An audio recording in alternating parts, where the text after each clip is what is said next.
एक तरफ प्रशासन अपना काम कर रही है, लोगों को अरेस्ट किया गया, पुलिस को निलंबित किया गया, जेल में भरा जा रहा है और इन्वेस्टिगेशन, एक प्रॉपर इन्वेस्टिगेशन स्ट्रिक्ट तौर पे हो रहा है।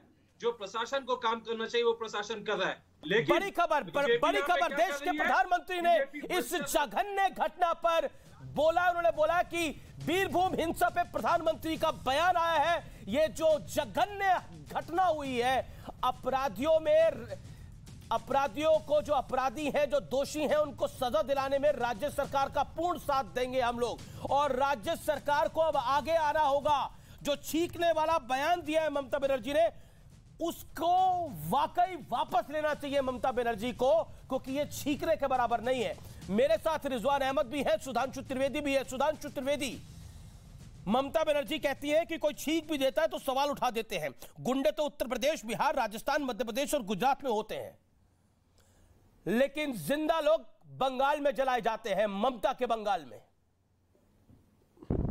तालिबान में ऐसा होता है। देखिए अमीश जी, इतनी दुखद, दुर्दांत और हृदय विदारक घटना के बाद जिस ढंग की असंवेदनशीलता पश्चिम बंगाल की सरकार ने दिखाई है वो बहुत दुखद है। और दुख की बात यह कि तौसीफ खान अभी आपसे कह रहे थे, सामने स्टेटमेंट चल रहा है जिसमें दिखाया जा रहा है कि वो ये बोल रही है कि कोई छींक देता है। और अगर वो कह रही है कि गुंडे सारे राज्यों का नाम ले रही हैं, तो मैं विनम्रता से कहना चाहता हूं, जिस पार्टी का समर्थन करने के लिए आई थी उसको सारी पार्टियों ने गुंडों की पार्टी कहा हुआ है। आज जो उनके सहयोगी हैं उन्होंने भी कहा हुआ है।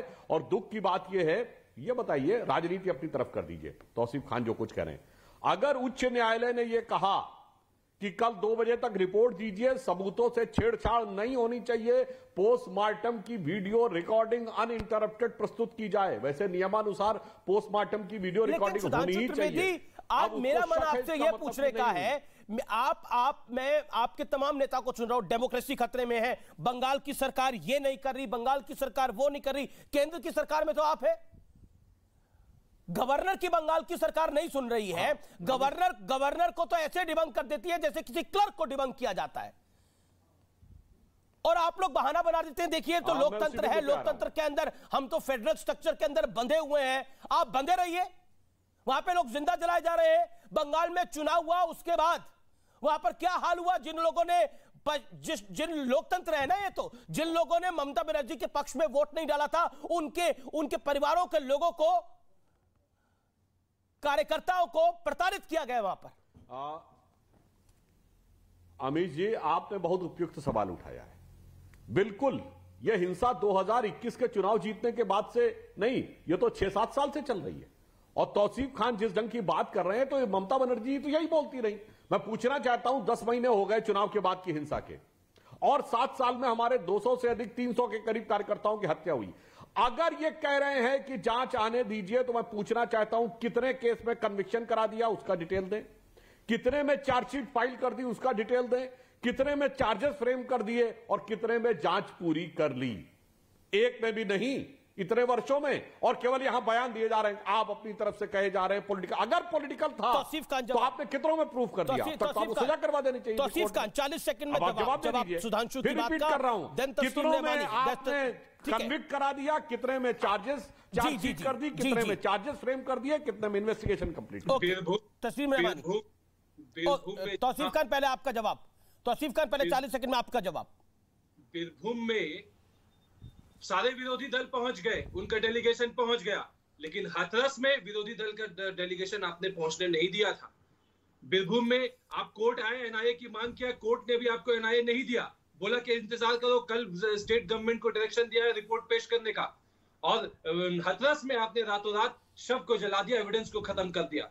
यही तो दुर्भाग्य और हमारे देश का दुर्भाग्य है। आज प्रधानमंत्री जी कहते हैं कि हाँ, भारत सरकार बंगाल में इस कांड, इस हादसा में मदद करने के लिए तैयार है, लेकिन लखीम के आपके हाथरस के लिए तैयार नहीं है, मदद करने के लिए, दिल्ली राइट के लिए तैयार नहीं है, लखीम के लिए तैयार नहीं है। सुधांशु 30 सेकंड में जवाब। सुधांशु जवाब। 30 सेकंड में जवाब। मैंने जो सवाल पूछा था, कोई गुनाह नहीं दिखता, मैंने जो सवाल पूछा था, भैया नहीं रहता। तौसीफ खान जी, अरे भाई तौसीफ खान जी, मैंने क्या आपसे पूछा और आप क्या बोलने लगे उसका मैं जवाब देता हूं। लखीमपुर खीरी कांड में हमारे गृह राज्य मंत्री का बेटा इतने साल जेल में रहा। पूछता हूं कितने लोग जेल में रहे बताइए, आपके कितने नेताओं पे आरोप लगा, और अगर वो आरोप गलत थे तो आपने क्या साबित किया आज तक बताइए? 7 साल में कितने आपने कोर्ट में जाके साबित कर दिए कि आरोप गलत थे, और अगर आरोप सही थे तो कितने लोगों पे कार्रवाई हुई? हमारे तो गृह राज्य मंत्री का बेटा जेल में रहा और चुनाव में वो 7 सीटें हम जीते, वो अलग विषय है। बताइए, मैंने आपसे स्पेसिफिक पूछा था कितने केसेस में आपने कन्विक्शन करा दिया जो आपके आरोप थे उसके अनुसार, या फिर आप मान लीजिए कि आप सरासर झूठ बोलते हैं, या आपकी जो मशीनरी है वो डिफंक्ट है। जो 7 साल में 2014 के बाद 8 साल हो गए, 8 साल में 200 में आप बताइए, 100 का कराया, 50 का कराया, अच्छा 10 का नाम बता दीजिए भाई, कितने में हमने तस्लीम नमानी को मैं लेके आता हूं चर्चा के अंदर। Taslim Namani and then I'll get Rizwan Ahmad. Okay, Taslim Namani, क्या आपको लगता है कि बंगाल के अंदर कानून है?